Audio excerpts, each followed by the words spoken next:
And they weren't even getting water. When we look at the body camera that we've seen so far, what it shows is that Circle K employees had a Caucasian male in the store causing problems, and they called the police to trespass this person who wouldn't leave. Hey, you guys just want this guy to trespass? Okay. And when police arrive, they don't do any investigation to find out what this guy was doing in the store. Instead,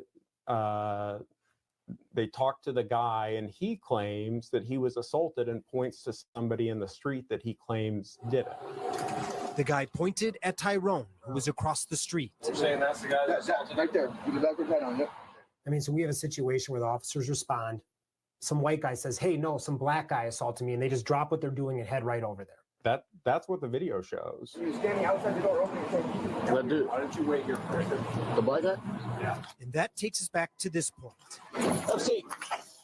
And this police officer, out of the gate, assaults him, and then uses Tyrone's attempts to protect himself to try to justify felony charges. Officials charged Tyrone with aggravated assault and resisting arrest. In their reports, officers wrote Tyrone tried to walk away from them, took a fighting stance, threw repeated punches at them, and bit one of them. Everything that I see in that video, as well as the other officer's body camera, looks like Tyrone's just trying to avoid being harmed by these officers.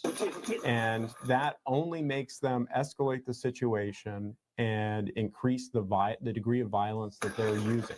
One of the officers says Tyrone bit him. I mean, how do you respond to that?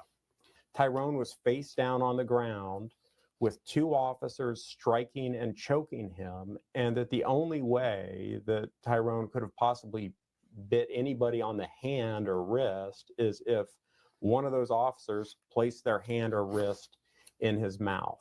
And what it looks like from the video is that the officer who claims he was bitten was using an illegal chokehold on Tyrone.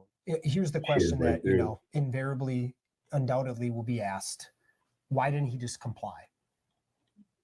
And the answer is easy, is he's deaf. He couldn't understand what they were doing, and he had done nothing wrong. What kind of disabilities do you have? He's deaf, but he's got cerebral palsy. Okay. And I've been on the phone with him since Circle K. How is he deaf if you've been on the phone? Because I know sign language, that's why. I signed to him. That's why. Nowhere in their police reports did the two officers document they were told about Tyrone's disabilities. Among many failures, the DOJ found Phoenix PD has a pattern and practice of racial bias, escalation, and not giving people a chance to comply before using force, excessive use of tasers, dangerous use of chokeholds, and violating the rights of people with disabilities.